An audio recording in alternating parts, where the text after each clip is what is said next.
I don't think it needs to be that close. I'm going to call to order Information Systems Committee.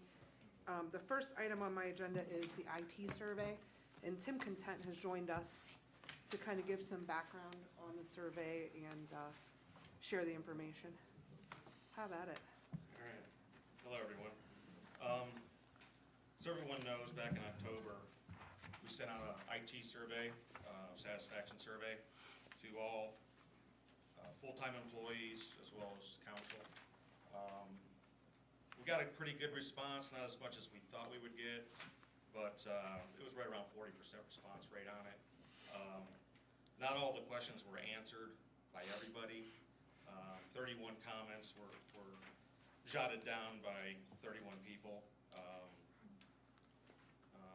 Right around 41 responses were what we got, give or take a few. But I thought it was really good to put this survey out to give us a better understanding and idea of what way we could possibly go in June of 2024 when the IT contract is up. Let's go. Let's just go through the IT satisfaction survey, and then we can get into anything else that you guys want to discuss. But obviously, I broke it down. If you break it down, there's three parts really. The first section was the work ticket section, which is on page 4 and 5 of your pamphlet there. And if we go through that, it was a pretty good response. I mean, I think people were right around 3.6 stars, right around 4 stars really. The three things that really were brought to my attention under that section were people, if they thought the IT provider understood their problem clearly, was their problem solved quickly, and was it easily understood, was the solution easily understood by them? And 24% in each one of those questions disagreed. Now, I look at that, and that could be a couple different things in my mind, and that could be, in my opinion, basic communication. It could be manpower issues, but I think a lot of it's basic communication myself. But that's my opinion. But I was glad to get those responses on that section, and overall I think everybody understood the work ticket process. If anybody doesn't, please let me know. There's two ways to put in a work ticket. One is through the support, Quality IP support email, which is support@qualityip.com, and then through their phone text support line at 330-931-4141. But I got pretty good responses in that section by people. The second section I looked at that I pinpointed was IT staff ratings. That was page 7, page 6 of your pamphlet. I looked at that, and I thought people really thought that Quality IP is, our IT providers were friendly and understanding of their issues. I did look and see though that like the professionalism on the job, 22% disagreed with that. 24% agreed with their explanation was clear and precise, which comes back to communication in my book. And then obviously the communication and follow-up on the problem that they had was smooth, which 24 people disagreed and 12% totally disagreed. So, I'm looking at communication big time from Quality IP and our provider that it needs to be better.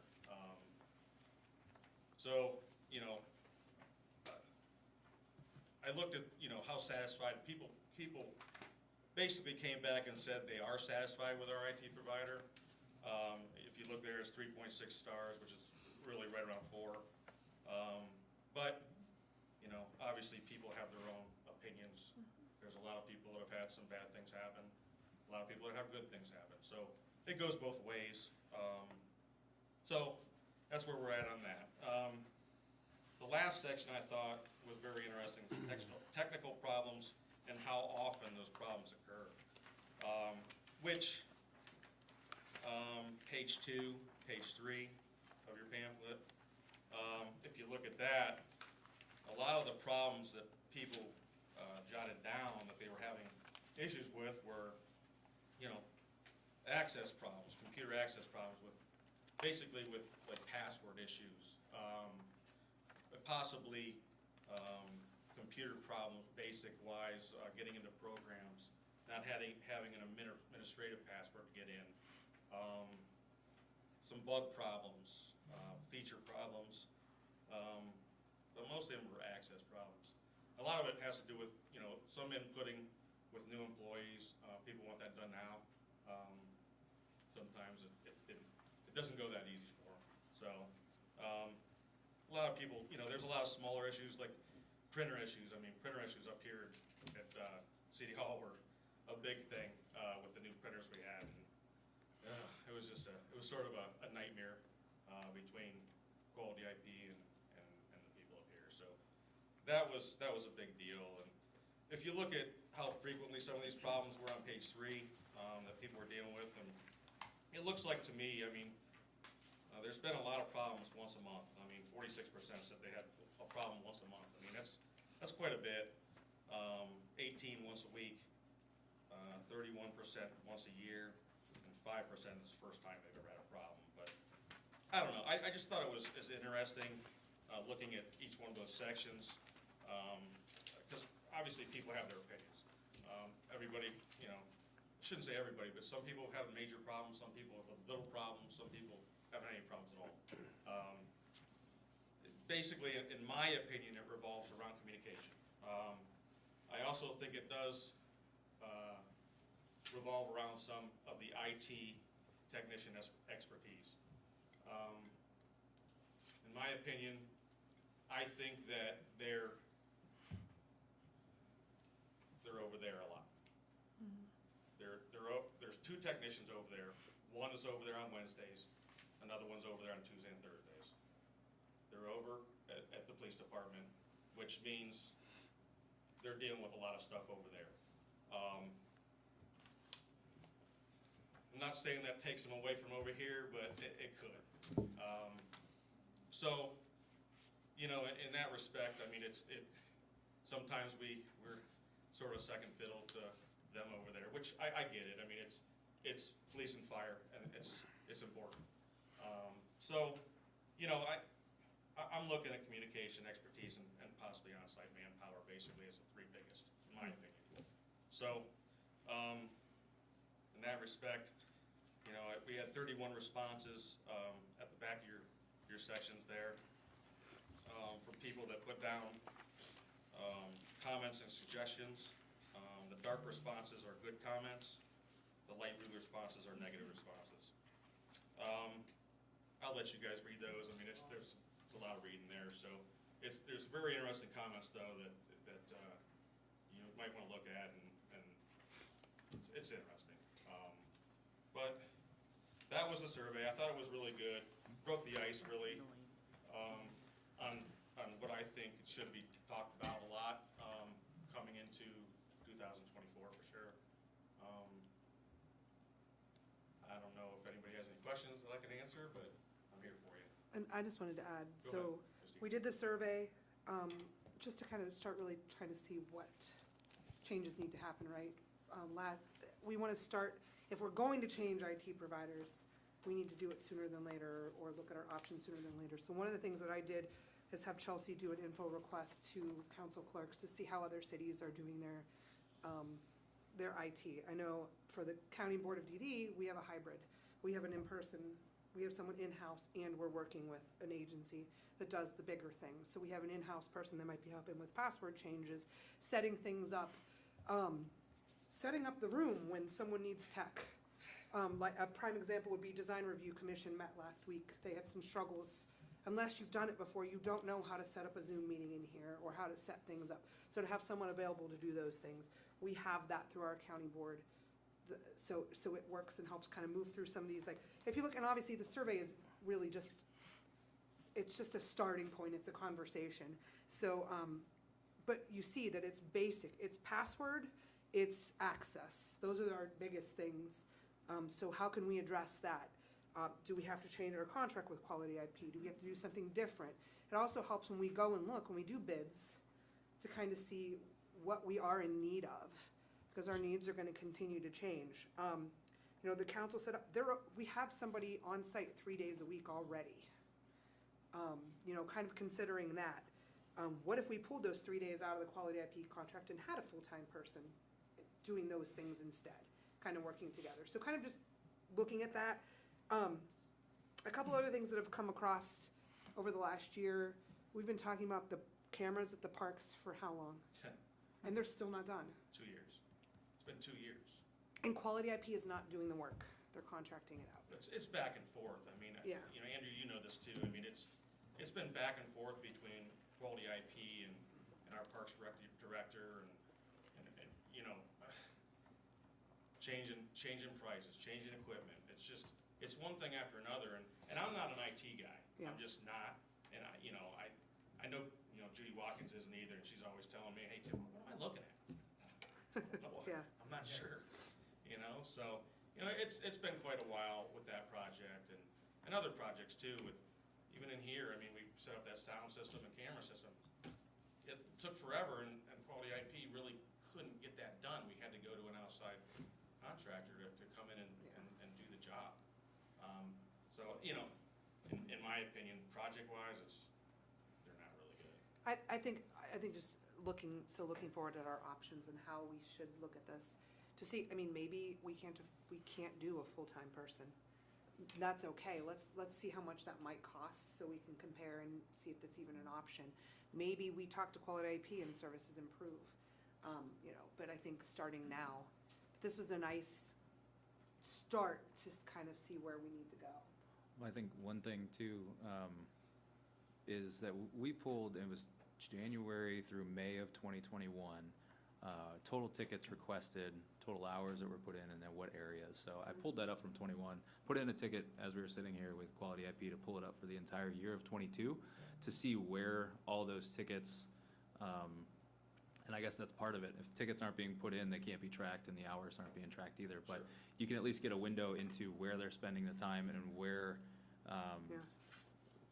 And I can tell you through it. This says there's 700 hours out of the 1,200 that looks like it's the service and tier 1 board, the help desk. That's probably your password resets. And that was just in this 6-month window from 2021. So I would be curious to see what 2022 looked like for the entire year, and you might be able to, you know, drill down on where those points of emphasis should be.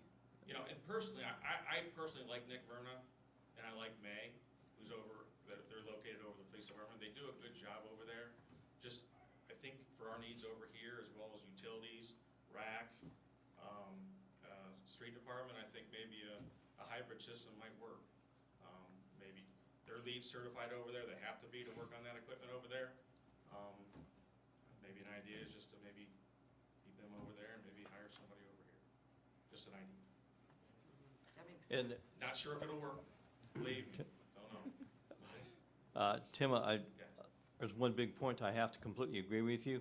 You mentioned we're communication multiple times, and I haven't had to deal with them much, but when I have, I noticed that was a huge problem. Sure. And there's a problem I dealt with them. It was back in October, and it took almost a full week to get it. Yeah, back and forth, right, Paul? Back and forth, communication-wise? Yes. Get it taken care of? Yeah, and sometimes I found out from them, I won't mention any names, that it sat before I was contacted, and it was back and forth several times. I get it, yeah. And sometimes I think, though, it doesn't just fall on the IT provider, it falls on us as well for that communication piece. No, it So does. Yeah, both yeah, but- ways. yeah, So but- it's educating our employees on how, like, someone put in one of the things, what's a work ticket? That's one of the comments on here. Right. Yeah, So but I it's found out it educating was our sitting there. employees. Oh, no, for sure. For the- But I certainly don't want to use this as I don't want to use this as a session for us to say Quality IP isn't doing a good job. I want to use this as a session to say, this is the needs of our city, this is what we need to do, these are the problems that we're having, this is how often we need it, and let's see what we can do to improve that. So I certainly don't want to do that, because No, we don't know. Yeah. I'm just making that comment about the communication. Sure, sure. You know, There's like I a- say personally, I mean, I do like Nick and I do like May. They're good people, so it's nothing personal against them. It isn't. I just think that, you know, maybe we should have more discussion over what we need to do here coming up in 2024. The biggest complication in a hybrid system is that the question is whether or not Quality IP will be willing to relinquish and let somebody hired by the city enter these systems, especially if anything's server related. So that's going to be the biggest challenge, trying to figure out where those boundaries are and what Quality IP or any other company, if we decide to change companies, is willing to share. Because Oh, no, Sure. absolutely. and I'd be curious to hear from other municipalities that do such an arrangement, how they've worked out that particular complication. Yeah. Because I'm sure a lot of cities, I think doesn't Kent have somebody? Kent actually is in that process right now of doing the switch. So they did hire a full-time IT person, and he oversees everything. He is like the manager of it all. So he has that full access to the servers, all that stuff, and they work for him. So he tells, he kind of gives them their barking orders and kind of prioritizes stuff for them. So that one works kind of nice. But that's only a recent change. They're still kind of working those bugs out right now. And the goal of there is to try to get a reduced contract with QIP. Right. And try to, so they do some firewalls, backups, some of the more behind-the-scenes stuff. Yeah. And then the IT manager can focus more on projects and those kind of things. So they're trying to make that work, and it might be a successful thing, but I guess it still remains to be seen, because they're just starting those wheels turning right now. I think too, taking some of this IT stuff away from Julie, away from Tim, away from a lot of our employees that are doing IT type work, that aren't trained to do that IT type work. Well, I guess it depends on what you call Yeah. IT. Like, I would consider things like web development, things like that, really, at this point in time, should be something that's to be distributed. I know we wait sometimes when something needs to be on our website for the right person to do it, but things like that, I think, need to be, you have to figure out a better way to distribute it so it's not so complicated that the average administrator or their support team can do it. Yeah, no, I agree. If anybody has any problems, I'm sort of a liaison between everybody and Quality IP, so I have access to that work ticket site. I can get on there, I can look at things. If somebody has a problem, they come to me and say, hey, Tim, can we get this taken care of like soon? So I can get on the horn to Nick. I have his phone number, I have May's phone number. Now, if they're on something that might take a little bit longer, but I can get a hold of Quality IT tech support too and have somebody come out ASAP, let's go. I can sort of get on them a little bit. I've had numerous meetings with Nick over here in the conference room here, and just tell him where we're coming from, and I think he's trying. I do. I'm not saying he's not. I think he's trying. I don't know if he's technically good on some things as he is on others. Like over there, I think he's pretty good. Over here, he has some issues with some things, but I think he's trying. I really do. I like May a lot. I think May's a really good person. I think she tries hard too. And like I say, it's nothing personal against them. I just think whatever's best for the city, that's what it's all about, and that's why my opinion is. So. Does anybody have any questions on any of this? Not a question, but I would agree with Mr. Kluge's comment about a thorough analysis of the tickets that have been turned in. I think that'll be insightful for us if we really look at that to see the nature of each of those. It could give us some good insight on where we should go. Well, let me make another point too. I've noticed, that there has been a couple different instances where Quality IP likes to close a ticket out when the problem isn't completed, okay?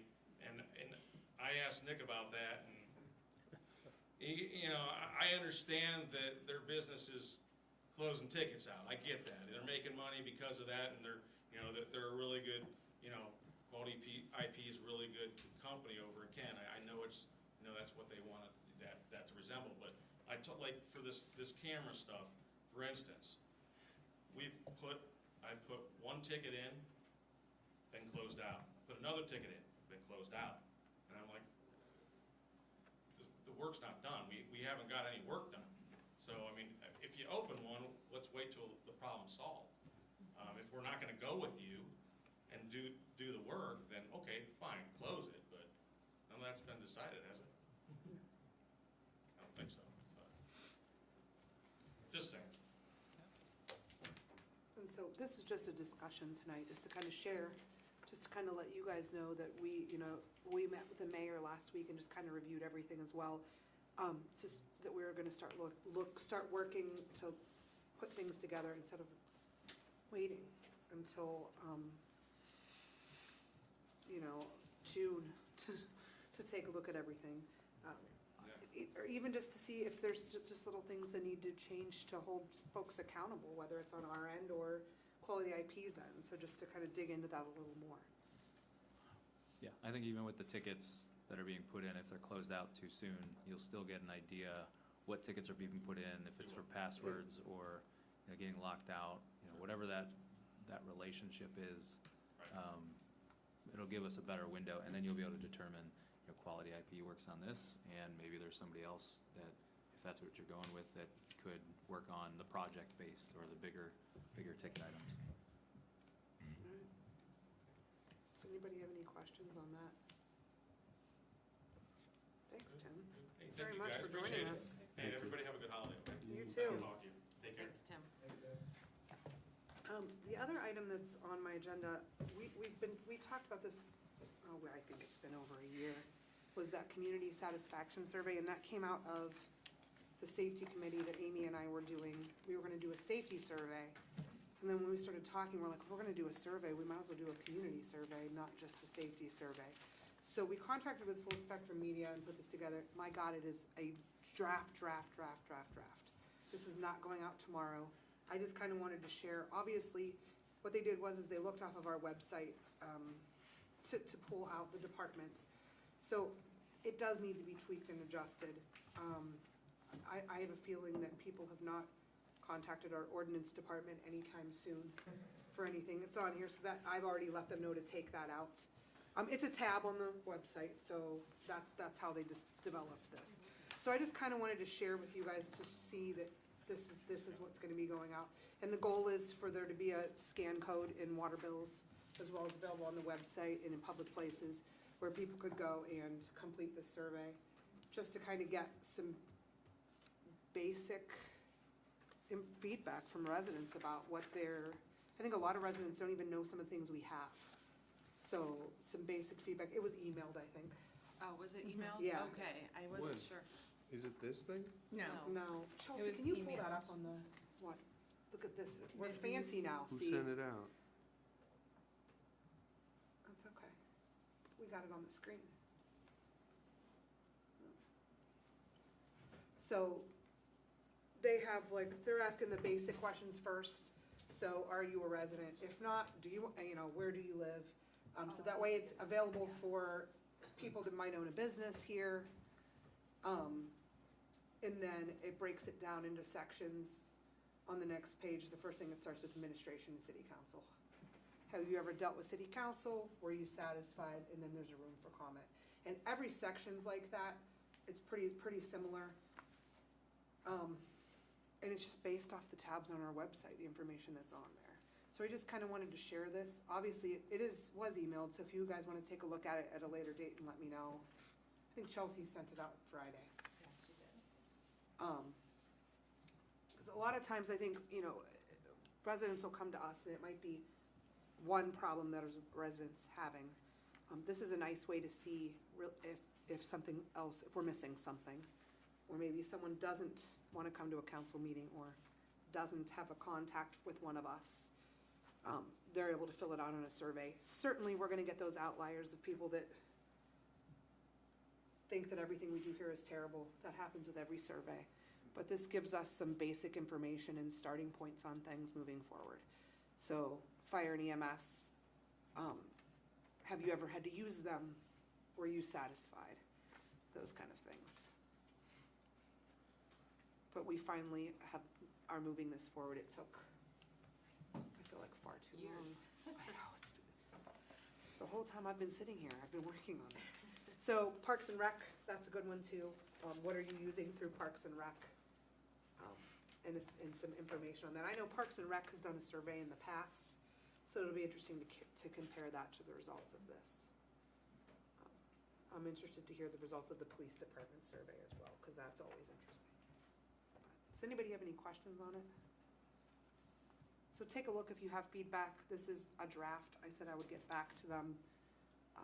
I don't want it to be too complex. I wanted to start with something simple, and then maybe in a couple years we do another survey and we tweak it based off of this survey to get some more information. But this at least gives us some guidance on what our residents want or need, instead of just kind of depending on them coming to us. So, that's all I got. I'm assuming we don't have a management update, but I'll ask. I'm reluctant to follow what you said, but a couple of things that have been bothersome with the IT. We had a meeting in here this past week where we were interviewing the potential people to work on the things we wanted for design review. And it was virtual.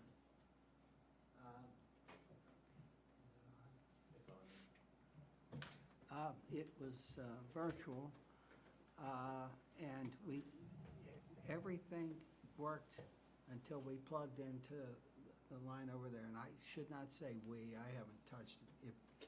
If I touched it, I know why it didn't work, okay, with that. But I felt bad because what wouldn't work was sound. You get the picture, but there was no sound. So to get sound, we had to make a phone call, and then the group sat here. Some of the guys had nice seats here, looking at what the two companies were talking about. But their opportunities were similar but not the same because of technical problems. And that worked fine when Todd Peets was here, and you saw how it goes. But here, when we plugged it in, now I think part of the problem was it was a feed we were plugging in, and Todd had his on his computer, therefore it was all in one place, and it went on. But we need to do some test Zoom meetings. And I was upset by that to a degree, but we had been on another Zoom thing that Kay had put together on the downtown area and working with the homeless. And I have never had a problem getting on my computer to Zoom. And what came up did not look like what it usually does, so I don't know if they put new software on it, if that's the problem. But I had a great view of Anne Marie out at the place, warming place, and that's the only one that would come on. She and I were one of two, but she was able to manipulate her so that she got on, so I could hear it through it being broadcast into her room, and then I was hearing it there. I don't believe there was any way I could have talked to the group with that. And we've got a rather important Zoom meeting here on Thursday, and that's with a judge from Cuyahoga Falls on the cemetery issue. And they decided to do that in a virtual manner. And I'm not thrilled that we're doing it in a virtual manner. I think that's something we need to be in front of each other to do that properly. I felt that the one group that was done second felt like they didn't get the same opportunity that the other group had with that. In reality, both groups are fine, and this is my perception. And it was discussed, and Bob, you've said that we've used both of those companies, and we've had no problems with them. I think the biggest problem with what we're going to have here is all of these folks see much more money they need to be expended than even what we're talking about, and which many of us think is pretty high right now with that. But the tech thing did not help us out on those two occasions with that. But and to reiterate where we're at, we're taking a look at this. We're going to be working with Quality IP, but if we're going to make a change, we do not want to wait for 3 months before the contract's up. It's got to be done earlier. So we all have to take this seriously and participate, do the questionnaires and what have you, so that we can continue to whittle the data down to what really is the problem with that. Can I just make one request? If you have any meetings with Quality IP about meetings that are happening in here, Yeah. Can you make sure to either include Chelsea and/or myself? Yes, and no, I'm not, I have not contacted them and Okay. asked to come in. I thought what we should just do, Dennis is pretty good with this stuff. And I think there's things we can do on the city side. I'm just saying, they have not been, No, I'm not Involved in I'm the not gonna turn planning, them so- loose on that. It Okay, took too long yeah. to get it working. yeah. And that does work. There was some question about that the other night, and I don't think that's the problem. I don't think that's why that happened. I think too, we don't offer, so there are some things like maybe trainings that could be offered on how to use the equipment that's gonna help better work through, or trainings on how to use, I mean, Zoom probably changes every stinking 2 months. So maybe sometimes a training on how to utilize it, how to use these things, a quick refresher, even if it's a 5-minute virtual training that folks And I think get. that was the problem. Yeah. And, because everything was, the icons were different. The struggle we're going to always have is technology is always gonna be moving faster than us. So any education that we can be proactive with to give employees might help problem solve some of the things that we have coming in the first place.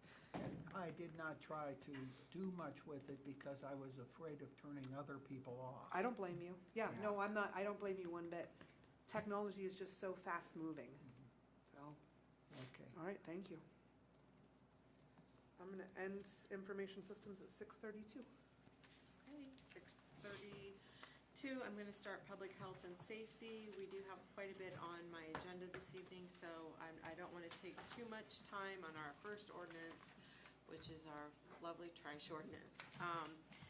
The one thing that's kinda held us up is the wording practical and convenient. And that seems to be an issue with our property maintenance department, because defining what that is can mean a lot of things. And those two words really need to be defined better.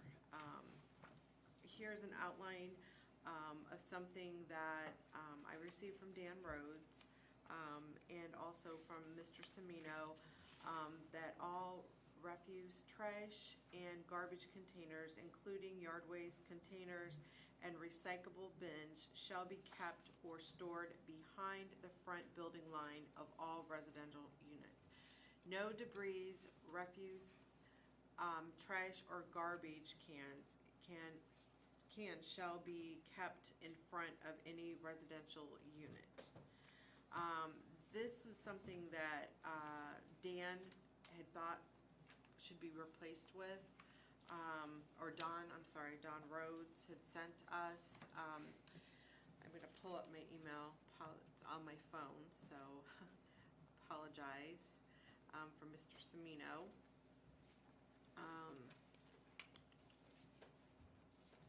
So, hold on one second. And as you guys saw, I sent another picture of, I got another phone call from a resident asking me where council was with that. I did take a note on my way home from work and took pictures, and I did share it with the building department and council on the condition of an area that we seem to be having an ongoing problem with, that kind of got this sparked up again because it was said that, you know, there is no definition in our ordinance where trash cans can be placed. Mr. Semino replied back to me, garbage, trash, and recycling receptacles shall be placed adjacent to the home or garbage and placed behind the front line of the home or garage as it faces the street. Garbage, trash, and recycling receptacles shall be kept as set forth above at all times except for the day of pickup and the following day when they shall be returned to the proper location as outlined above. So the law director had responded to the words practical and convenient to what I just read to you. So as far as taking out those words and adding what the law director said, what I just read to you, I don't know how the committee feels, if that's a better definition of practical and convenient, or where you want to, you know, what you guys think. Yeah, I'm fine with the concept of having containers stored behind the property or the building line. Isn't that the technical term we usually use? Behind the building line. And I'm not, I have to read and look at the wording, but that's fine. The only concern I have is I think there needs to be two places, because we have in our ordinances, chapter 1060 is for solid waste trash collection. 1062 is all about the recycling. Well, he does say, he has included garbage, trash, and recycling. Yeah, but see, people, I mean, I just think it's disorganizing to have it under solid waste when there's a whole other chapter concerning, I just think it just should be replicated. And ironically, I'm looking at 106206, used to define containers, and it was repealed, I think, in 2020, and I don't even remember that happening. I'm just saying, whatever you write there, I think you should write in the other, rather than having it in one place, I think it should be in both. Okay. But I'm perfectly on board with the concept of having it behind the building line. Mr. Finney, how do you feel about what the law director suggested in place of those two words? Do you think that will help you guys, along with some of the other, I did get a copy, and I just sent it out to everybody on the letter that was mailed out to the response of what was sent out, that I sent out to everybody. So that was, I appreciated that, but it just seems like it took so long to do it, you know, when it wasn't on that list from before, and this stuff has been an ongoing issue, so. Anyways, are you okay with what I had to say? Yes. Okay, Yes, what that- about you, Matt? Yeah. You're on this committee, is it okay? Yeah, I like to move it? removing the vague terms and Okay. and putting some teeth into it. Okay, all right, we're gonna go ahead and move this forward. Okay, the next item I have on discussion is the fire dispatch contracts. And, pardon me? Did someone say something? No, that got taken off. I Oh. didn't know that until just recently. Oh, okay, that's fine. So, yeah, Oh. that was removed. So, thank goodness. No, I'm Yeah, looking at Andrew the forgot to packet, call me. that's right. So, the fire dispatch contracts. Before us is asking us to go into contract with everybody that we have listed here. I don't believe, Brian, there hasn't been really much changes other than we did have Ravenna Township and Randolph that chose not to go with us this time. Is that the only changes? Yes, that's correct. Yeah, everybody else, I just went through the list and checked. I talked to Smallfield a little bit about this, but I thought Jeff was gonna be here tonight, but, Yeah, he didn't contact me. but, yeah, I think everything else is up for approval. And I think they pretty much kept the same rates as what they were before. And it's for this, it looks like a 3-year period, I think they're doing. So, Ravenna Township was our biggest one though, and they did not renew, so. Was there- That's a real shame. Is there any reason? that- I'll tell you after I hear what the judge from Coga Falls has to say.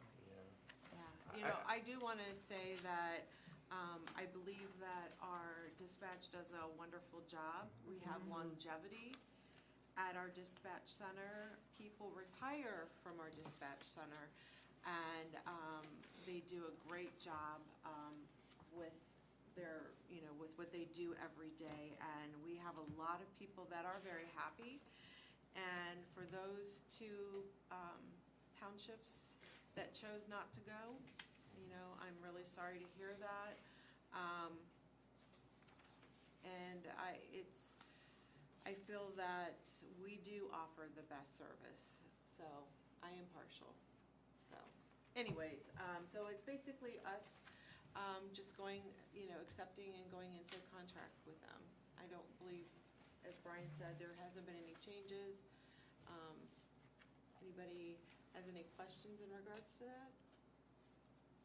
No? Kind of just the same old thing. Next item is ambulance. I'm sorry, I did have a question. Yeah. Losing the two large contracts, Yeah. have we been able to look at it to see if that will require a change in staffing in the dispatch office then? And if so, what? That, I don't know. Okay. That is up to the chief and the mayor, Okay. the ultimate decision. I think that's gonna decide if the two end up permanently gone. There's an opportunity that they could come back.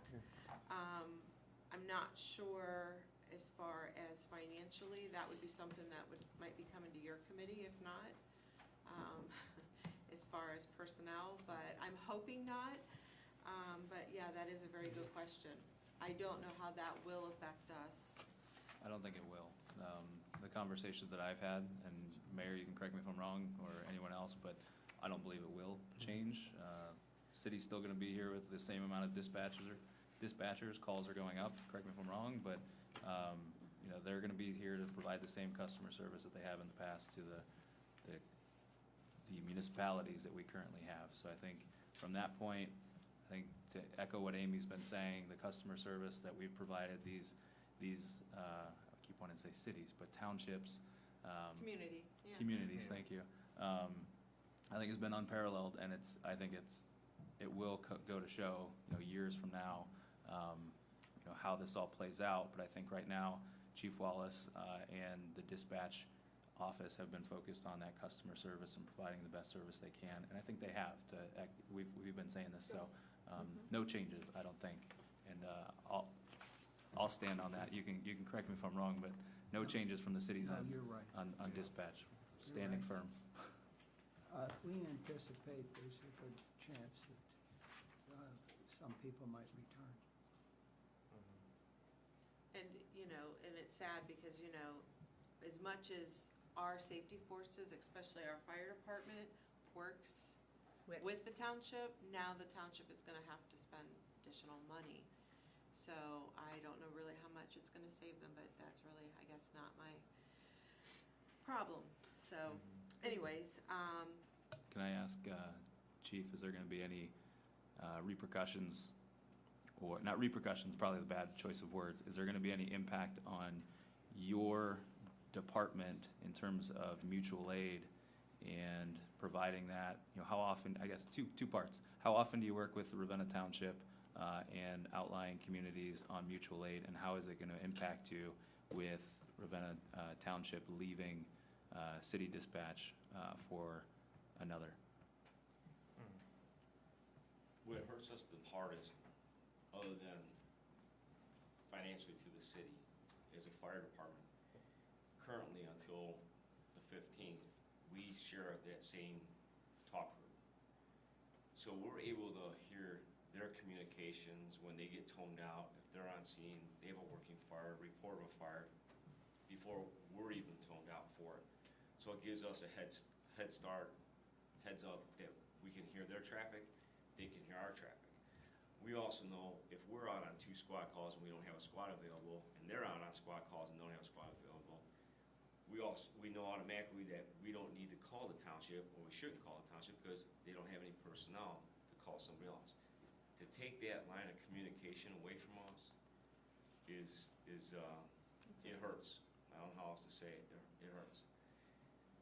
The second portion of that is all of our radios, ours and the townships, all have to be reprogrammed, because the township will be going ultimately to what they call 67 Fire 2. So they will have their own talk group. So we'll be able to turn our radios over to their channel, and they can turn their radios over to our channel whenever we go mutual aid, but we will not be able to monitor traffic. So when it's in-house, we listen to just one talk group. Yeah. And Andrew, you might actually, I think you have a background in this understanding. So a lot of times too, some of the calls that might come into our 911 center might not actually be for our, Correct. right? Because of where you're living, where it's pinging, it might come to us, but it might actually be a township call. So also having that connection there. It very well could be. Yeah. It depends on where you land, yes. Yeah. So theoretically, if you're outside or on the city limit, it could pick up and go to the sheriff's department, or vice versa. Yeah. It could nerve out the city. My house often goes to the sheriff's department for 911. So I just call the main line. Okay, so with that being said, we'll go ahead and move this, and we may have more information, Dr. Kelfi at Finance on anything, if anything else comes up on your question. But is it okay if we move this to Finance? Okay. Last thing on my agenda is ambulance billing rates. And Brian sent a nice email out today. I don't know if all of you had a chance to read that, and I did agree with that as far as, watching. I mean, I know our prices have not gone up in quite some time. Was that 2013? I believe It's so. 10 years. Yeah. It'll be 10 years. 2013, so it is time to adjust some of these prices, but at the same time, we don't want to put a huge fee on our residents as well, because there's a good possibility you're not gonna see that money as well as what the insurance company is not gonna pay. Getting that additional funding, there's a good possibility you're not gonna get that. So, I'm gonna go ahead and let the chief talk about this. Did I miss anybody with these papers? Speaking of not, I might have missed you, Andrew, but I'm not sure. I can grab it on. Oh, No, it's on the package. Here's one. oh, I didn't know that's what this is. Okay. As Brian was saying, and Amy, we have not increased our ambulance billing rates in 10 years. And the reason why we're looking at this or entertaining it is with the rising costs of supplies and materials, IV solutions, EKG patches, bandages, et cetera, along with the loss of this last year, and it's gonna be harder going into next year with the Ohio EMS grant, which cost us about $3,500 in funding that was given to us for free. We had to look at how do we look at things to bring money back in so that we can afford our services without just arbitrarily taxing our general fund. So what LifeForce did is on the first pamphlet that says LifeForce on it, they broke down what they say the national cost average is for EMS services. And so that you have a clear understanding, what BLS is, that's basic life support. So that would be like if you just broke a finger, something of that nature, didn't have transportation to hospital, we did your monitor, your vitals and whatnot, did a split and took you to the hospital, that's what the cost rate would be for that. ALS itself would be if you were nausea, diarrhea, so on and so forth, and we started an IV and we gave you like saline solution and whatnot to try to replenish some fluids back in your body, and then even put you on a monitor. ALS2 is when we get more advanced, where we start doing medication pushes. If we had a cardiac event where we had to give like a full rest and we had to do epinephrine or a dopamine drip or D50 for diabetics, or actually it's D10 now, and so on and so forth. Obviously, a non-transport kind of speaks for itself. The non-transport is if we go out there and we evaluate you on your own, we suggest and recommend that you go to the hospital, you say, no, I'm not going whatsoever, but nonetheless, we did a full workup on you, so there would be a cost, and there is a cost currently of what we would charge for non-transport. And then mileage speaks for itself. Wherever we transport you to, whether it would be PMC, and now with the loss of the labor and delivery, if we were to go to Akron for labor and delivery, what our mileage cost would be. So the breakdown on the second piece of paper is what Medicare, if you see on here what Medicare, to back up a little bit, Medicare and Medicaid, we will not get any more money from them than we currently do. They pay their flat percentage rate. It doesn't matter what we bill off of our ALS 1 run or an ALS 2 run or a basic life support run. So the inflation of our ambulance billing pricing would solely hit private insurances like Blue Cross Blue Shield, Medical Mutual, Anthem, so on and so forth.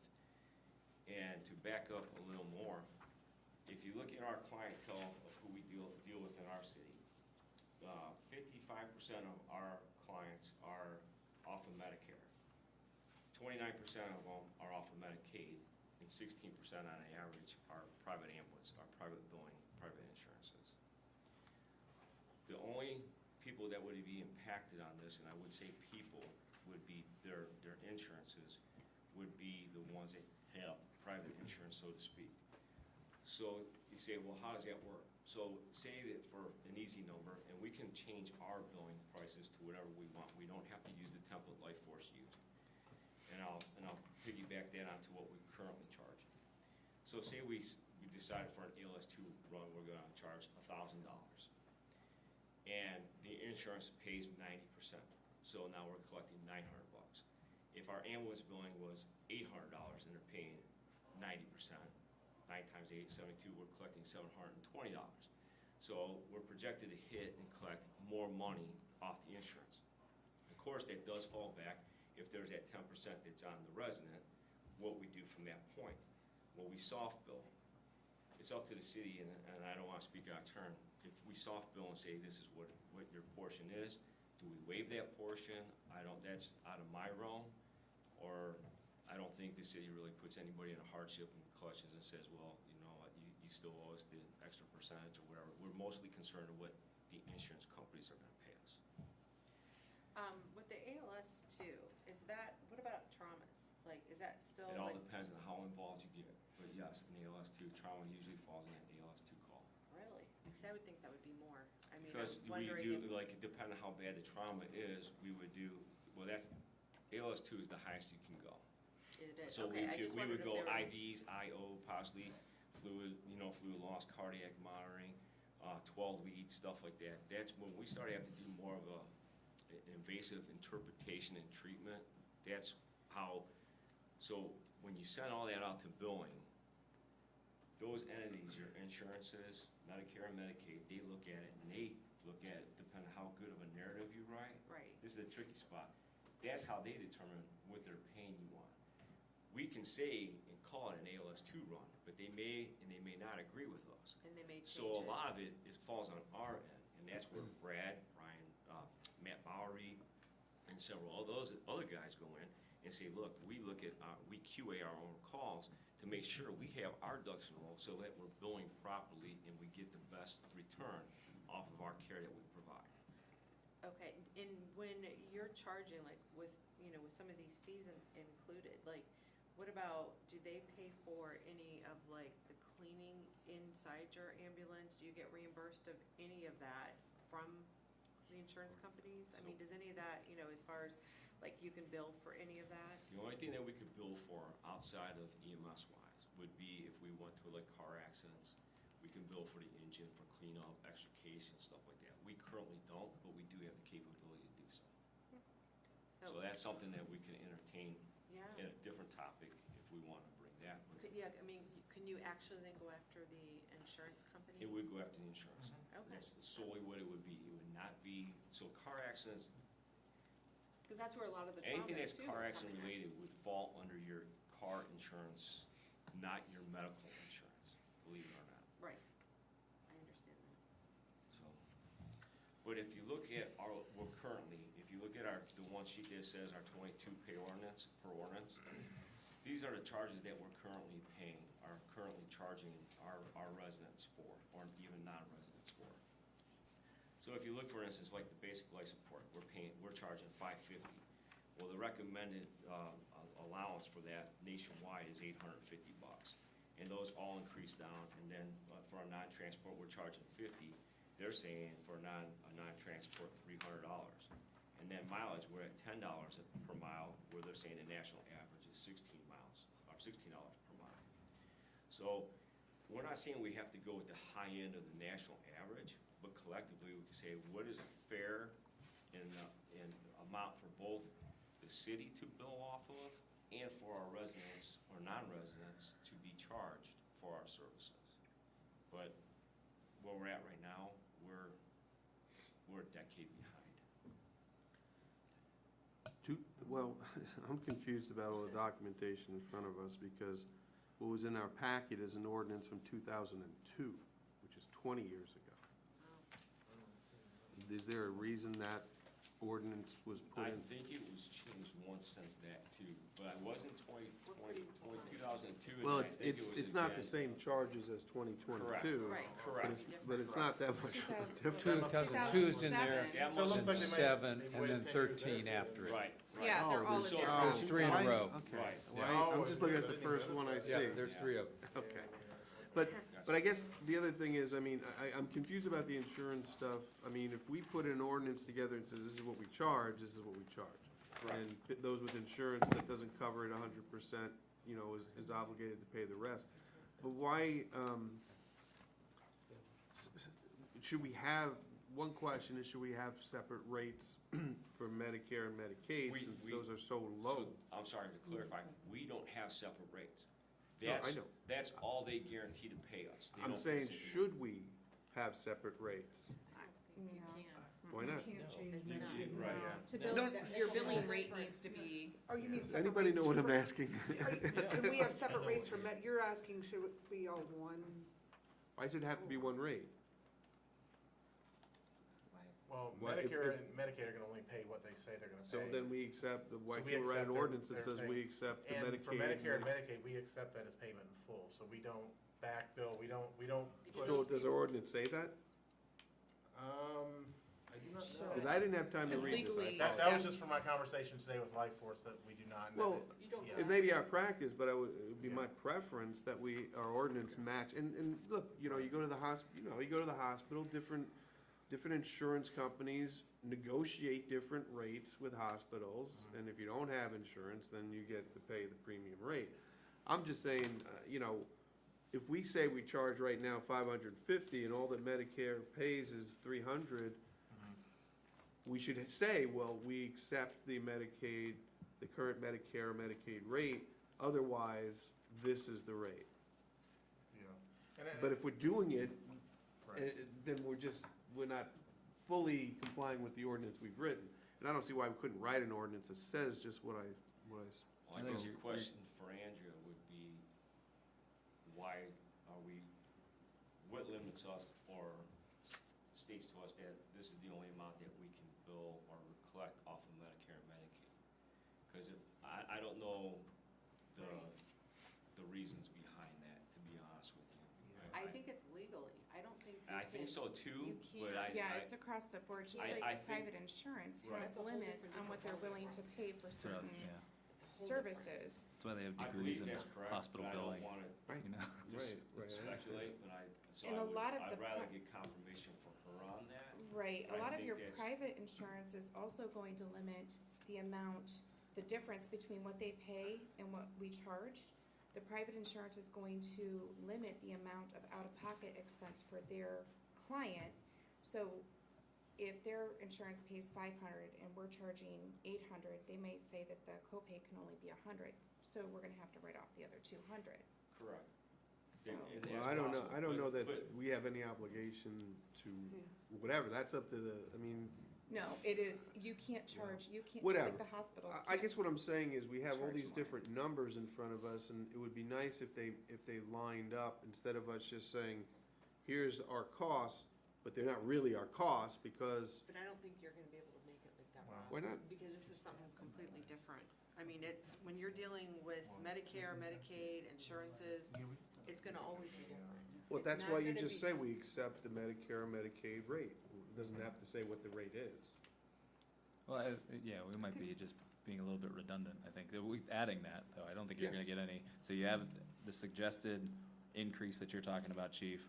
I think we're all in agreement, and then you're just dotting the I with that we will accept, saying that we will accept Medicare and Medicaid? Is that what you're, So, I'm Not saying that without- we'll accept the discriminating Medicare, against private insurance. Medicaid rate. whatever the agreed As upon payment rates in are? full is what Yeah. you're saying. Yeah. I don't think you're gonna get any, we're not gonna have any choice. I don't think you're gonna get any Right. pushback. Can I ask you to repeat one thing, though? Sure. You mentioned percentages. So you said 55% of residents were on Medicare. What were the other couple? 55% on Medicare, 29% on Medicaid, and then 16% are on private insurance. Okay, thank you. And that's not necessarily indicative of all residents in Ravenna, that's ones who got The bill. out of the service, yes, Correct. That correct. could be even township or whoever that you guys have. This is serviced. off of what we currently billed in our last Yeah. census, so to speak. Do you keep track of how much we don't collect, by any chance? We all.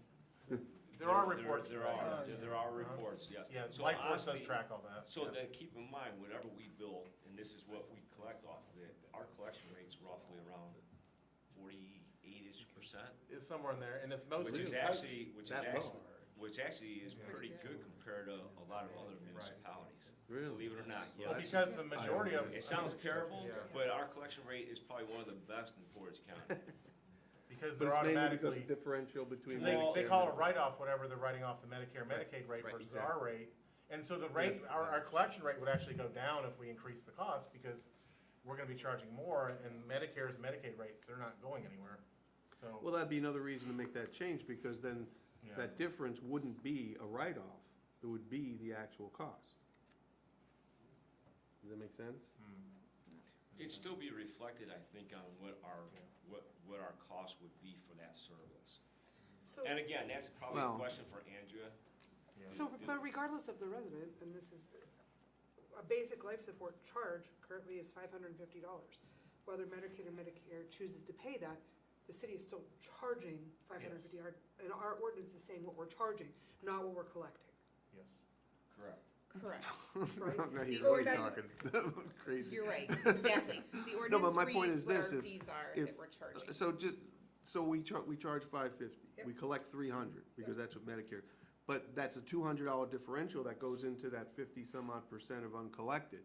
I'm saying if our ordinance said we accept the 300, then there's no differential to put into that ledger as unpaid. I hear you, okay.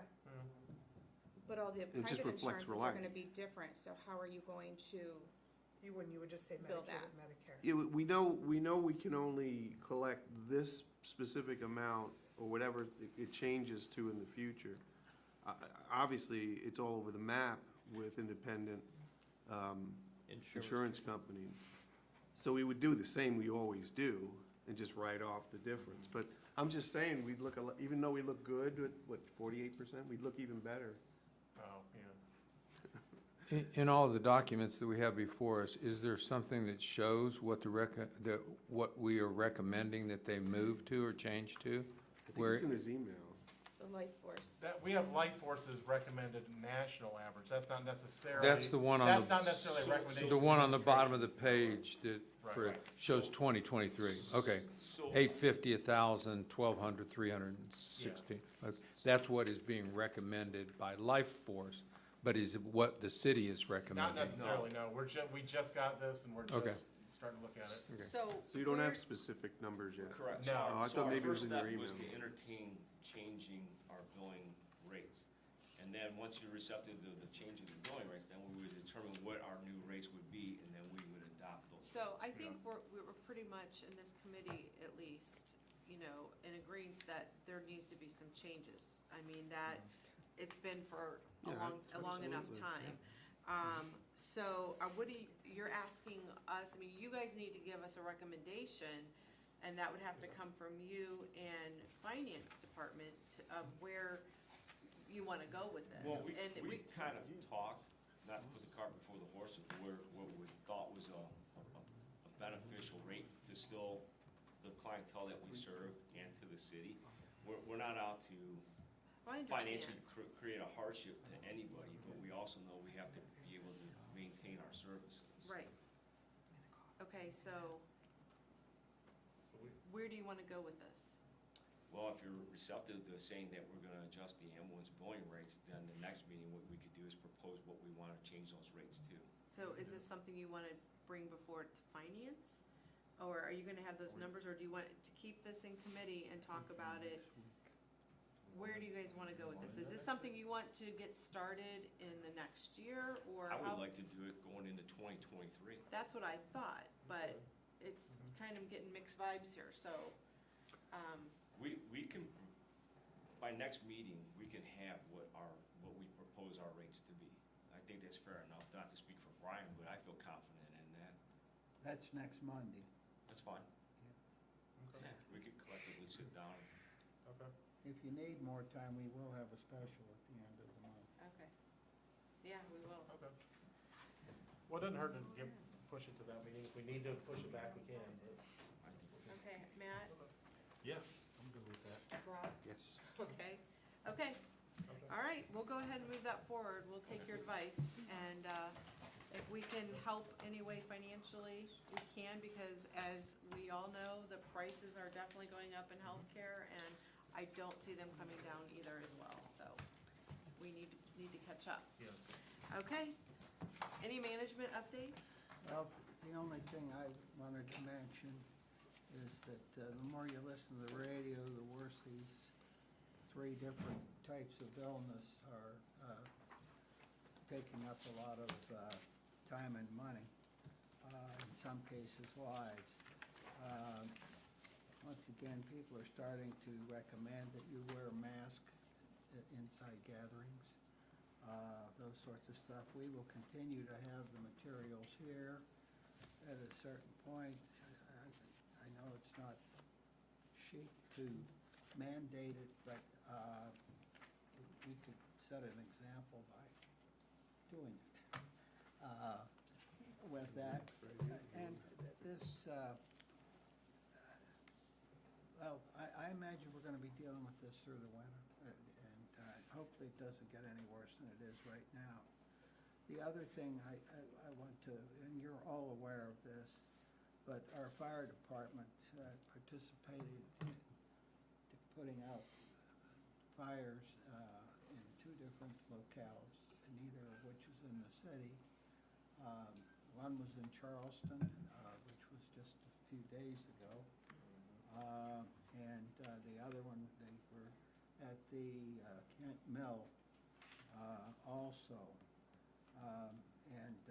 Once again, I think they represent us well when they go out, and there were a lot of departments at that one in Kent, and they needed them. They needed them all. There are some problems that we run into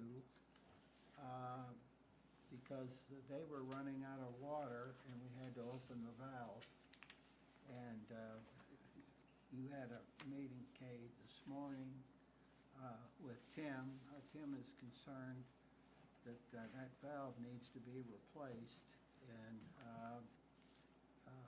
we've going to probably be asking Kent to share that with us since we share it as is.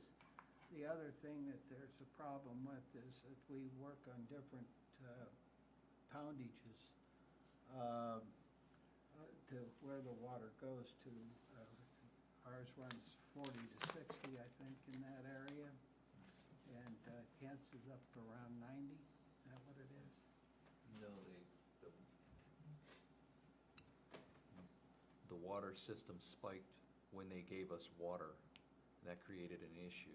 That's what Tim wants to talk to them about. Oh, okay.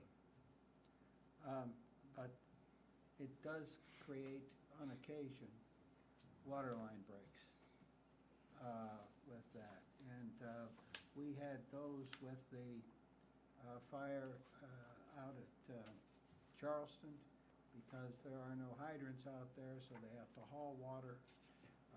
And consequently, they came in and hooked onto ours on Newton Falls Road, and promptly that one blew up, I guess, and they had to go to another site, and they ended up at Aldi's in the parking lot there,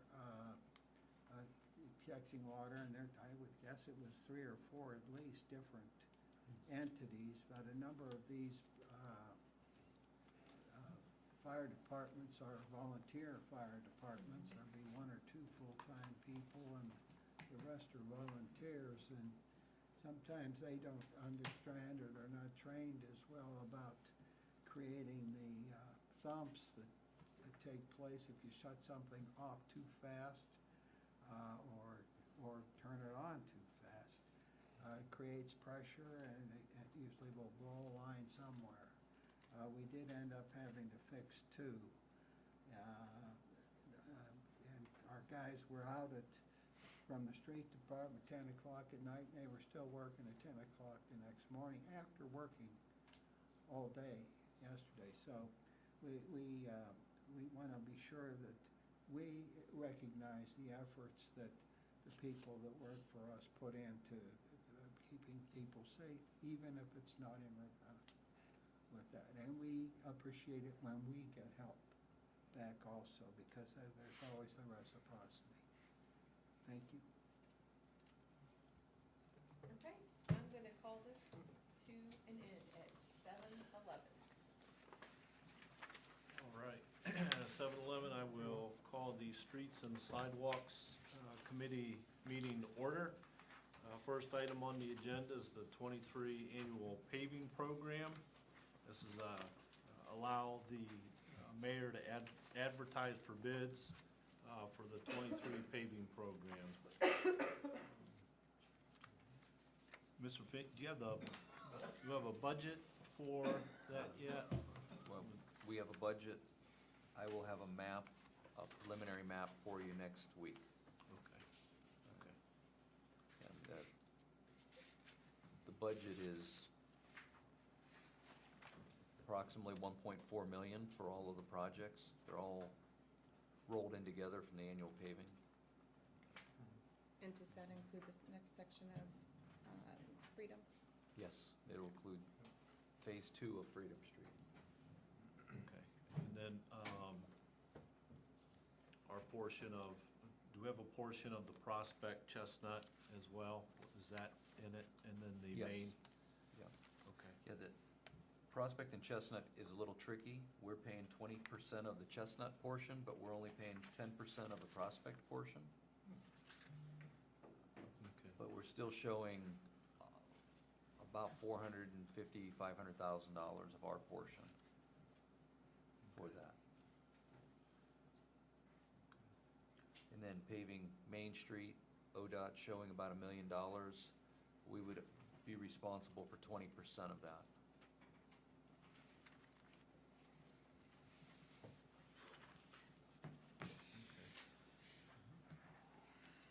Well, we just kind of lumped all those together.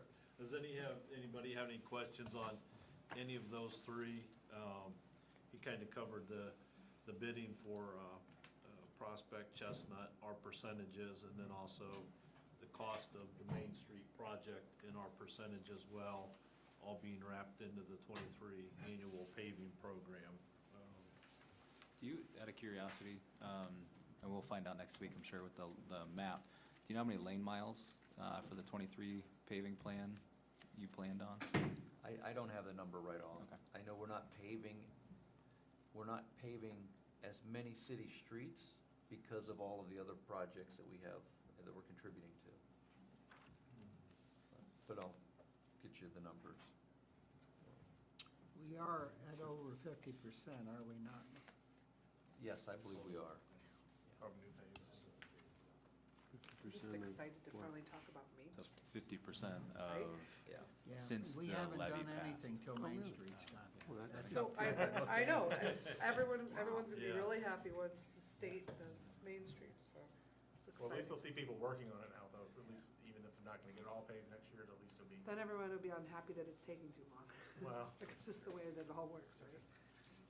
That's, we're seeing in Streetsboro. They've been working on Oh. 14. God. Yeah, but that's progress. years. I know. So no, I'm excited about Main Street. That's gonna be It'd be fabulous. Does anybody have any questions about any of the three projects at this time? There'll be more information available at the finance meeting next Monday. If not, we'll go ahead and move all three of those items forward. And then the last item on the agenda is the Tree Keeper software. It's the programming that the city uses to track all of our city trees, when they're removed, when new ones are planted, so on and so forth. We're in time to renew the contract for the software, and it's a 3-year contract. It does not need to go into effect until May of next year, and it'll go through April 26. It's at a cost of $6,250.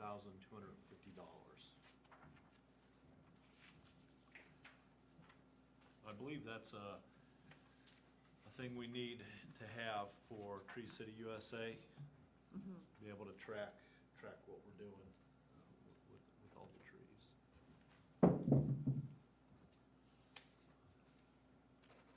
And does that come out of the street? That doesn't come out of street paving budget, does it? No, it comes out of boards and commissions.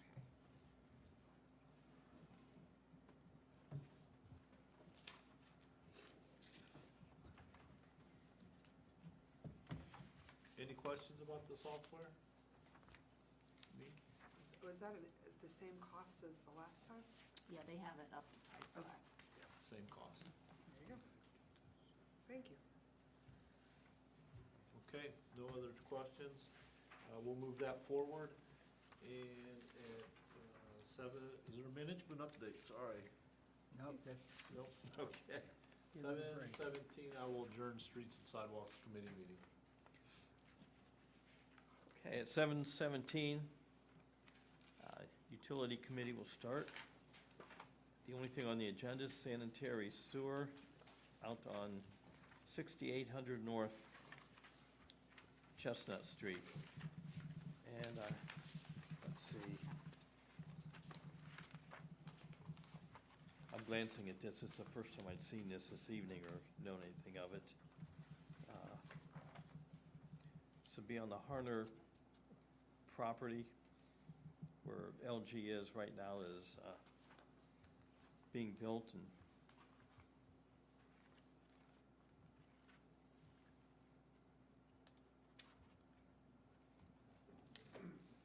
okay, I didn't know what's, It's a Yeah, surveying Bob, service. do you have anything on this? To authorize the mayor to enter a contract with Hammondtree Associates to provide land surveying service for sanitary sewer easement for the former GE buildings, both buildings, and appropriate $2,500 for the consultant fee and an additional $500 for a recording fee at the county. So we're asking to appropriate $3,000 and also authorize the mayor to enter a contract. So currently, when both buildings were operated by GE. They have a long sanitary lateral that heads east, crosses the old rail spur, picks up the building at Loomis, and then heads out to State Route 14. Our ordinance states that two customers shall not be on the same lateral unless they're owned by the same building owner owns. In this case, we have two building owners, three building owners with LG. So we're gonna turn that into a city lateral that the city will maintain. But we can't do that unless there's an easement. The sewer lateral will be put in an easement. Then we will have the rights to maintain that lateral.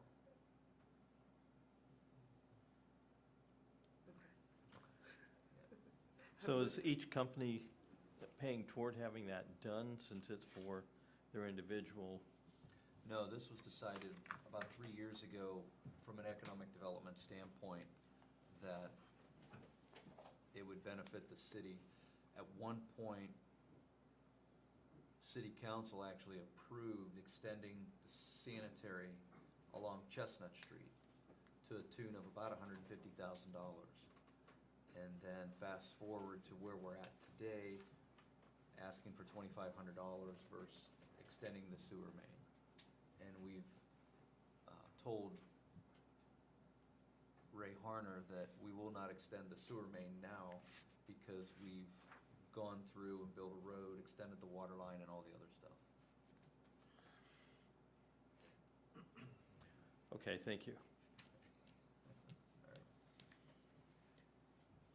I know, I just looked at you with a glaze. It took a while. I had to process it. That's all right. Any further questions? No, I I'm okay with will- moving it forward. I have a map of the existing manholes as it's shown. So the sewer line already exists and goes around the building that we're gonna encompass in the easement. I will present that for next week also.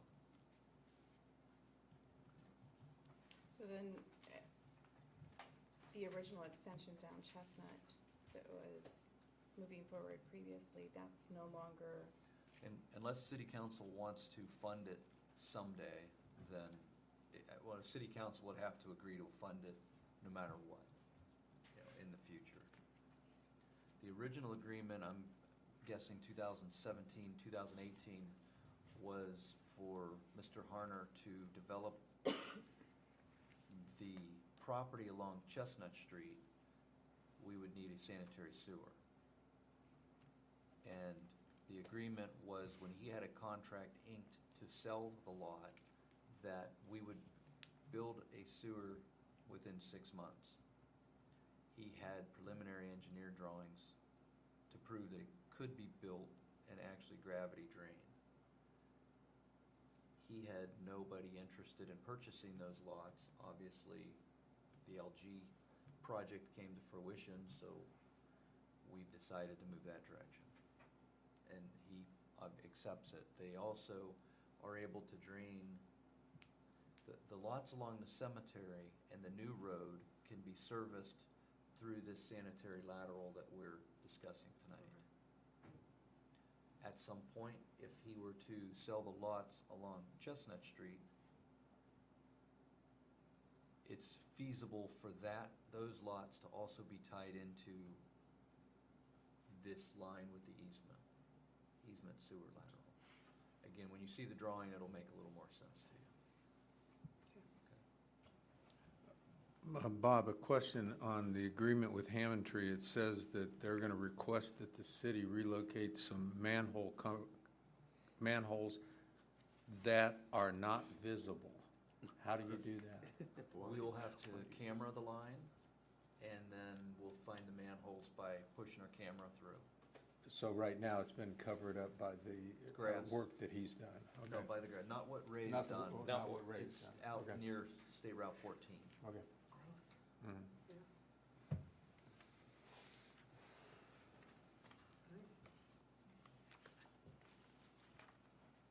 Okay, is there a management update pertaining to this? Okay.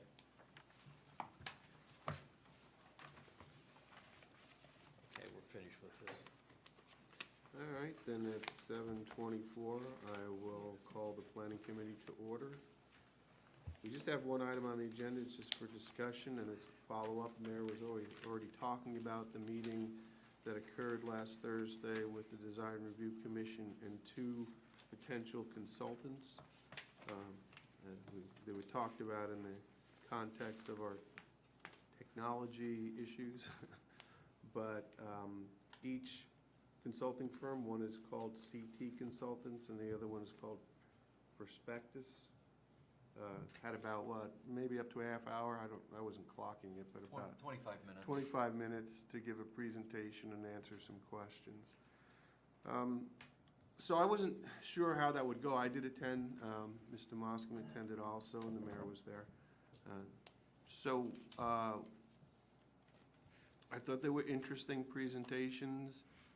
Nothing necessarily earth-shattering. Obviously, both have indicated, or Bob indicated that one of them worked for the city and the other one, Perspective, is currently working with the Sheltons at Riddle House, or Riddle Block 9. So they're familiar with the city. That's good news.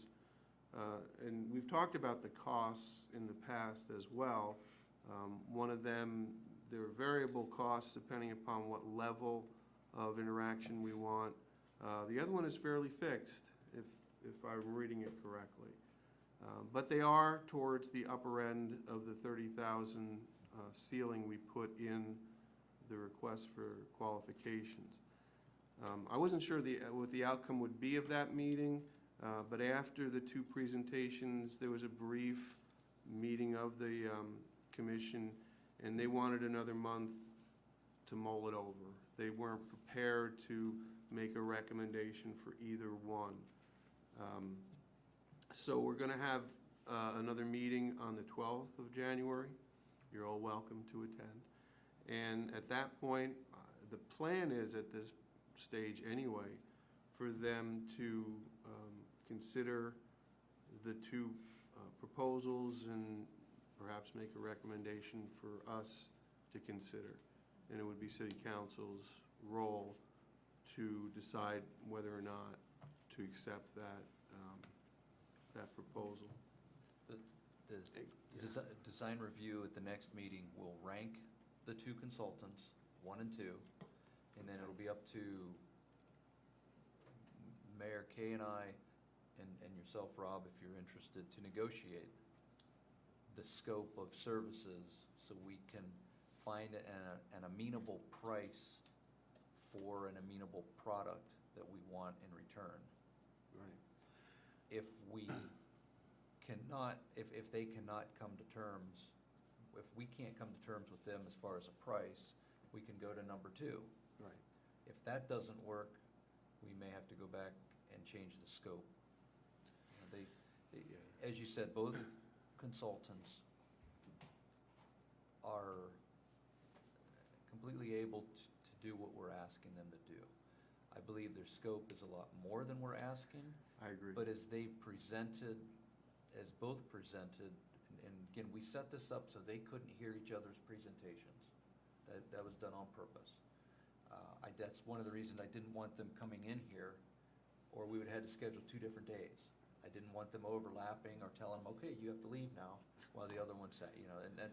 Went out the back, went through the Yeah, front. so that's one of the reasons the Zoom meeting I felt was very important. Yeah. But it might be something that we do decide to change the scope or look for donations to complete a much larger review as a historic comprehensive plan or something like that. Yeah, well, I thought they spent a lot of time talking about things that really weren't in the request we had sent out. Not that they weren't of value. But yeah, and to point out what Bob just said, one of the things the Design Review Commission mulled over is whether or not grants would be available. Perhaps maybe some of our other organizations in town, like Main Street or the Chamber, would be willing to fund some of the ancillary components, like doing a survey, things we really didn't ask for, but they kind of put in their proposal. So funding was another thing, and that certainly affects timing, because seeking that money to pay for this would just delay it a lot further. So there's a lot of moving parts. We'll see after the January 12th meeting where we are, and certainly bring it back to this committee, but there's nothing to move forward. I did want to thank Mr. Sodol, because he did ask some good questions, and I think he may have been one of the few people on the commission who actually engaged fully with the consultants. I guess the others were just listening and, you know, writing and taking notes. So I appreciate your participation. Yeah, feel free to come up and talk. I did have 2 members contact me and stated they could not hear, and they were disappointed. Oh, really? In the room? Yes. Oh, I didn't have any problem. Well, Yeah, looking at that, the way it was set up, I don't know if you all knew, but we had this against the computer. Yeah. It was a laptop with a microphone. If you heard it up there, we were lucky. A lot of that was the problem of the 2 companies. Whoever was speaking there, some of them you could hear quite well, and the other ones you couldn't hear at all. Okay, and that was what really kind of surprised me, is that there was that rush of, well, do you want to vote today? Because I had a couple people sitting next to me that they'd never even, it's not my fault or anybody else on the committees, but they never saw the pieces of paper. They never seen the Proposals? Yes. Okay? And then when they did see them, somebody handed them to, they said, well, I like this one better because the pictures are nicer. Okay? So my question was, is you said, you're right, I did ask questions, and one of the questions I asked was, how much are you going to look at the economic part of that for our city? And on the second one especially, I asked that, and they talked for about 10 minutes in a big circle around it and never said one thing about it. Okay. Now, we have one person on our group that liked perspectives. The reason why is because they don't do economic. They're all about history. Okay. CT had it right in their proposal that they were involved with the economic ramifications of doing something in the city. So I thought that's why it should be, at least, first of all, I don't think we should be spending $30,000 to find out what we put in front of this group. How long ago, Rob? It was in January of 2021, I think. Okay. You've put a lot of work into it. And we've solved one of those the last meeting. Right. And now we're down to 3 or 4 things, and now we want to spend $30,000 for that. That's going to be up to you. Right. But again, at the point of you pick one of those people, then how do we address what Larry proposed, his questions, and changes that were put in there? And or are they going to look at that? And again, I was kind of surprised that we were going to actually, you made the statement that it's up to the committee to pick who we're going to have here.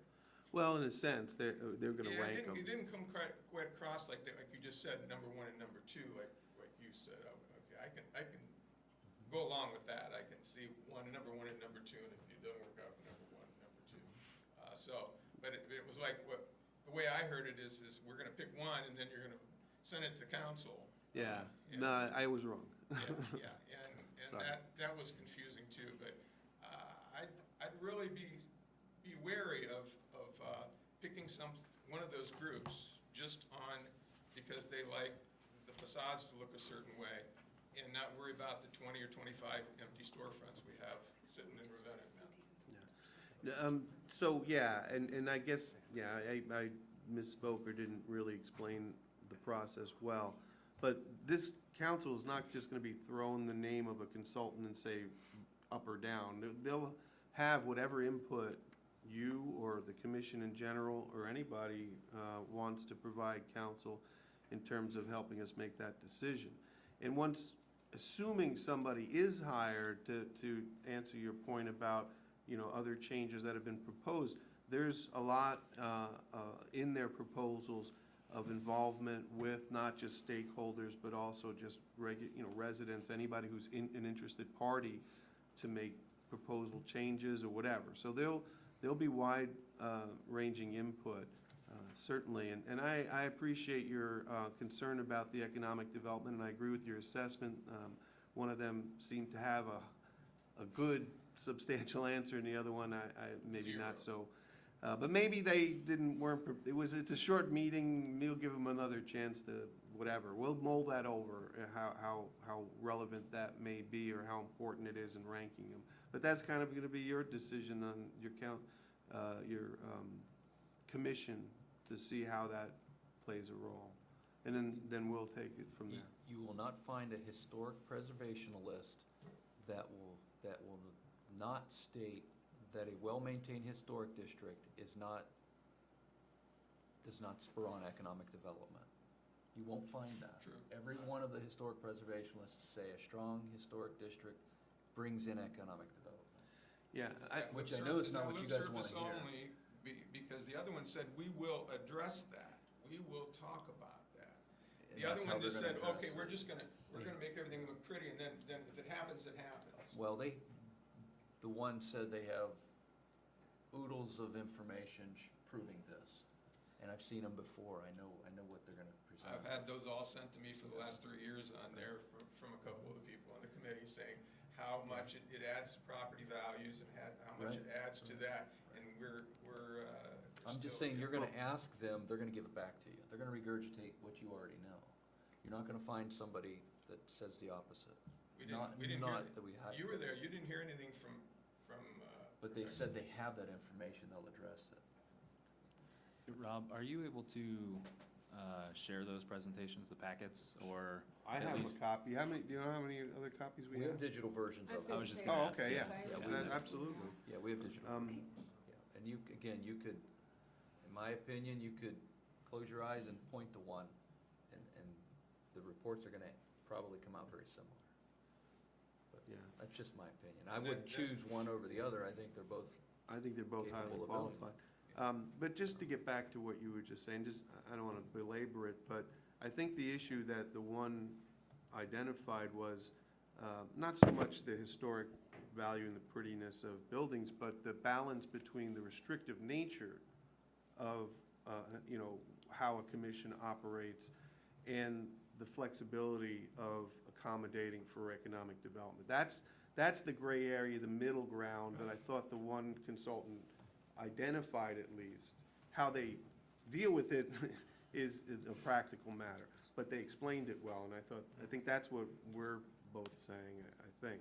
I guess that's up to you guys to talk a little bit about that too, when you talk Right. with them and see, and I Yeah. put that in your hands, the mayor's hands, your hands, and all that, so. It's just, I don't want it any worse downtown, and again, I'm not sure we shouldn't have handled this in a different way without spending 30 grand, and use that 30 grand down on, Clinton and Main Street But- eventually. But you do remember, we started this in January. By the time we rounded up the following fall, we couldn't agree on those changes here, and that's why we went in this direction. But we may have to come back and revisit them. We'll see, but let's just take it one step at a time. Okay, thank you. All right. Can I ask a But question? sure, really absolutely. quick? And Bob, if you don't know this, I'm sorry. CT Consultants, what did they do? It's really familiar. They've done what? They're how- working They do in a little Kent bit of right now. everything. They're a consulting firm from engineering, structural, But specifically for the city? Environmental. site civil, architectural. Okay, They've done things with the wastewater that's treatment what it plant. was. Okay, Yeah. I'm just wondering, it was a very familiar name, that's why. Okay. You might have seen them in the paper. They're currently No. doing the consulting for Kent. Yeah, I'm sorry, back again, but that's something maybe we should take in consideration too. That the reason why we went with and asked this is we had somebody in Kent start this. Right. And they're not even anywhere near done with theirs, so I kind of figured maybe we should wait and see what we could learn from what happens with Kent before we go spend 30 grand. And there again, we're two completely separate things here. Kent and Ravenna have never been the same, never will be. And what they have set up for theirs, they don't even have a historic district, so. That's right, and that's so- why they hired a consultant. Right, so I understand that, but you see, that's what we said at the beginning, well, let's see what Kent does, and that's where we went, how we got the names for half of these people. Probably, yeah. Mm-hmm. Yeah, So, that's okay. true. Thank you. Larry? One thought, did everybody on council get a copy of the qualifications that they sent in? Well, we just talked about that. We're going to send around a digital copy. If anybody doesn't have one, we'll make sure you get one. Thank you. You have one, right?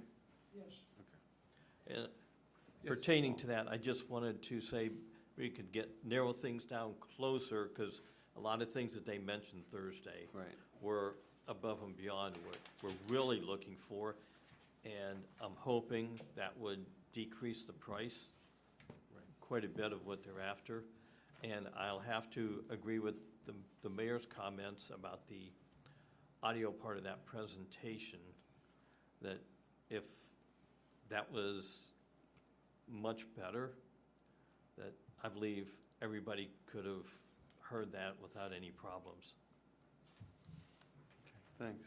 Yes. Anybody else? If not, then Mayor, is there a management update? Well, that's the only place I'm looking for a replacement, and they have the most specific things, but our architect that's down on by the post office is not renewing in, so we'll be looking. I think we're still. Oh, you're talking about one of the members of the Yeah, commission? yeah, Yeah, we talked about that in terms of our quorum issue. Yeah, but we still, and with the legislation, we're still gonna have 8. Okay. But a quorum is 4. 4. With that. But along with that, that ordinance that established these has very specific qualities that the people have to be on it. So it's kind of like Kimball quit, and fortunately somebody had a write-in thing, but they may But, be you know, hard to find. it's your role if you want to appoint more people to the commission. I know how difficult it's hard to get anybody to volunteer for a lot of these boards and commissions, but that one especially because it has specific qualifications. So, good luck. Yeah, Is that it? yeah. Okay, then at 7:41, I will adjourn the planning committee. At 7:41, I will convene the Community and Economic Development Committee. Try to keep this short and sweet. I just wanted to bring something back to the forefront, keep it on our minds as we start entering this next year, and have a discussion on comprehensive plan. I know that the last time we discussed this, there was questions on differences between community plans and strategic plans and everything else that we have sitting on shelves that collects dust. So, printed out a couple little definitions to give you a clear understanding of a comprehensive plan has 4 specific elements, and sometimes more, but that must have the 4 elements. First one is it takes into consideration existing and current conditions.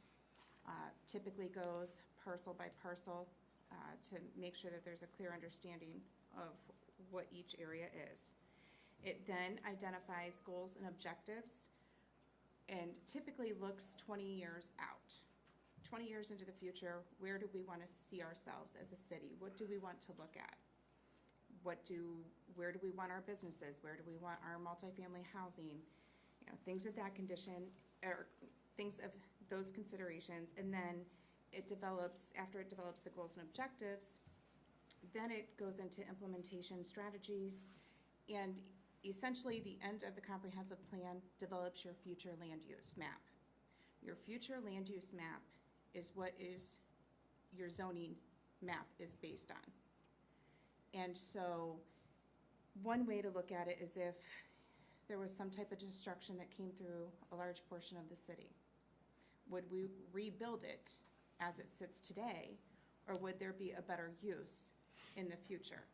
Would we rezone something differently? A good example is, down on Chestnut, where we have the building demolished.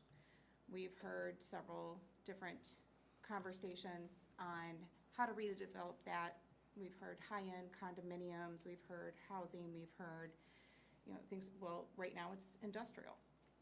And it sits right next to railroad tracks and right next to a main bridge. So is residential necessarily the best thing? These are things that a comprehensive plan looks at and identifies. It also identifies areas where development can and should happen and how to go about getting that done. It addresses your economic development, it also addresses your housing needs. But most importantly, it is the legal basis for your zoning map. Therefore, then you can review your zoning code and ordinances and review them and update them. Just wanted to kind of bring this to everybody's attention, thoughts. I know we've talked about consulting fees for DRC. I have talked to regional planning in the past on this because we do have our tech hours with them. The cost to have a comprehensive plan, very similar to what they recently did for Brimfield. If you go onto Brimfield's website, you can see it. It's an interactive comprehensive plan and has zoning information on it. It's very interesting. But it would be minute. It would be less than we've discussed for DRC.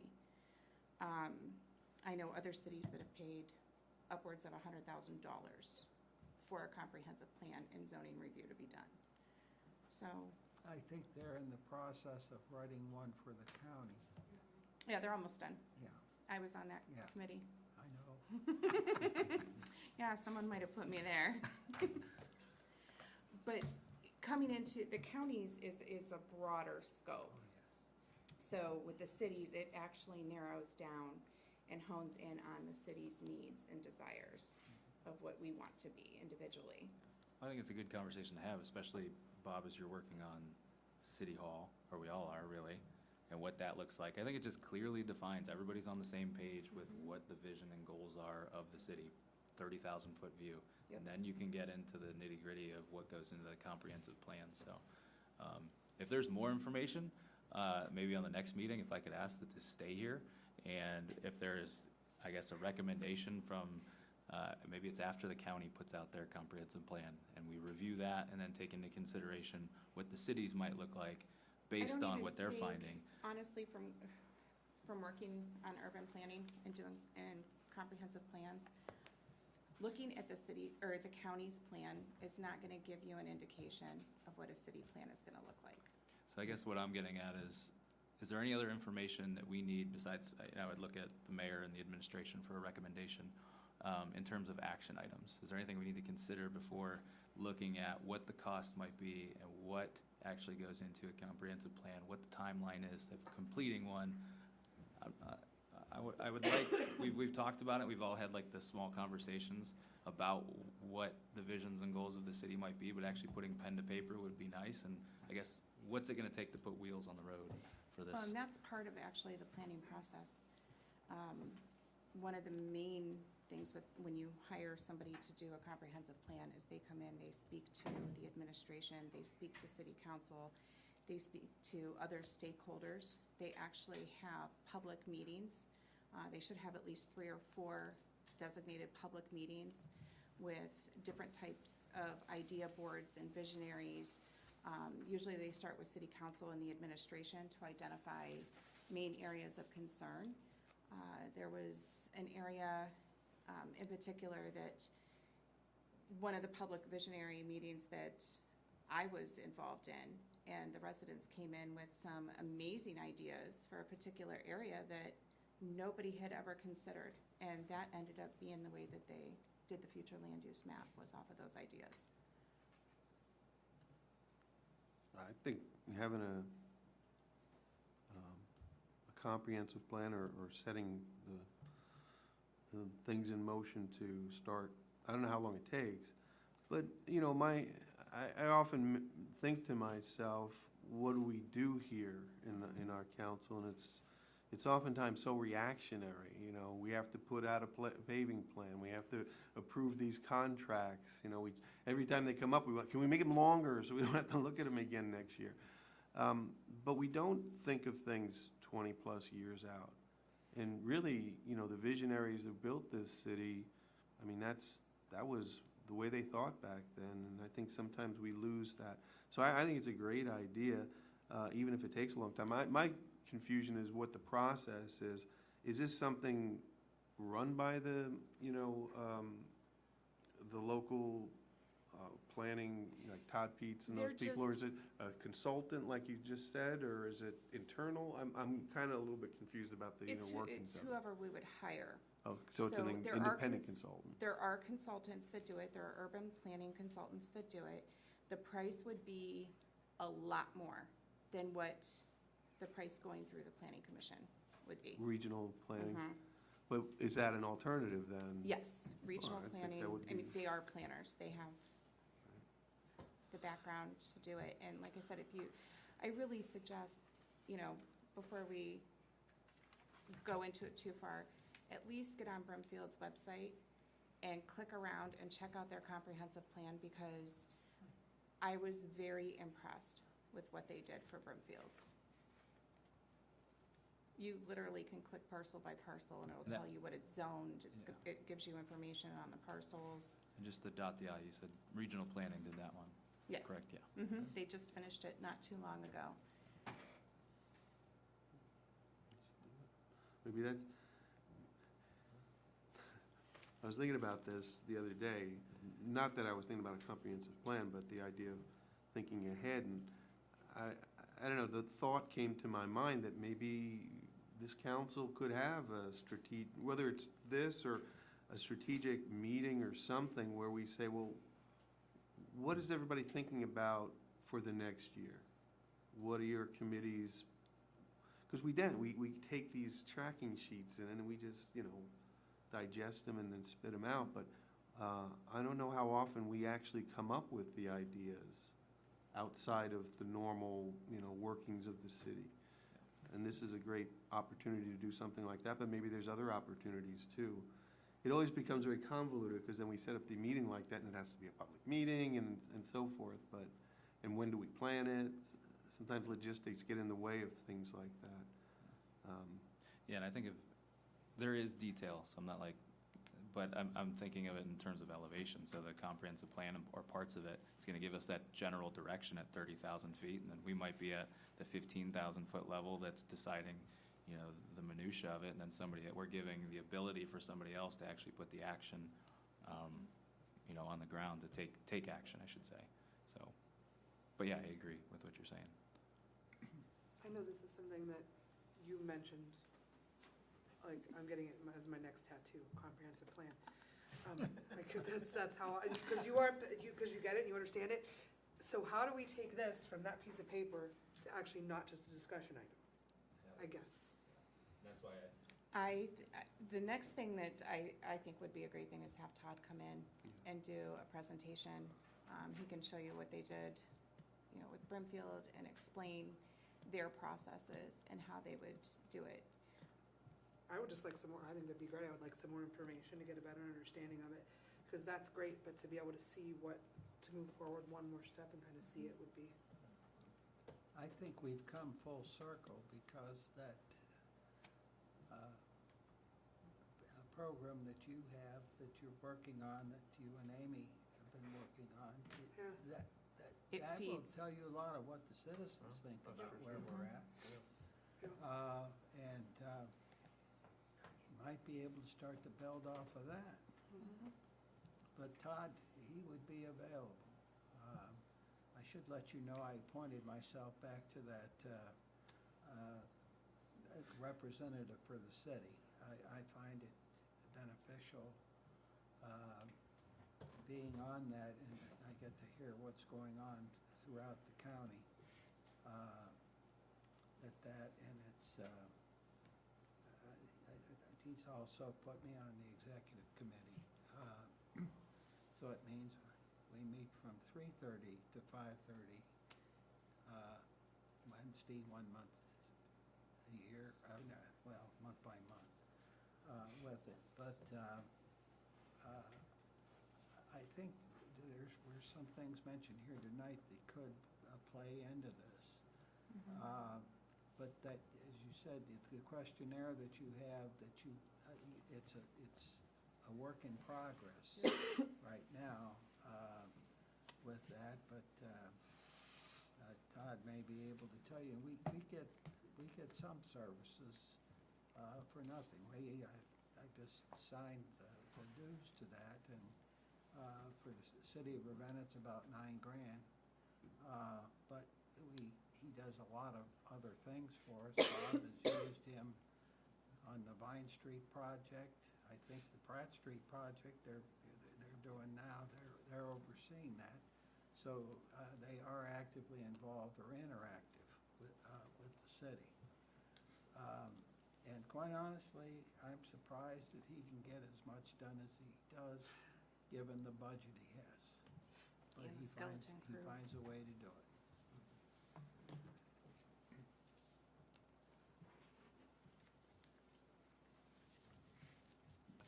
So leave it here for the next meeting? I'm fine with that. Anyone else have any questions? We'll adjourn at 7:54.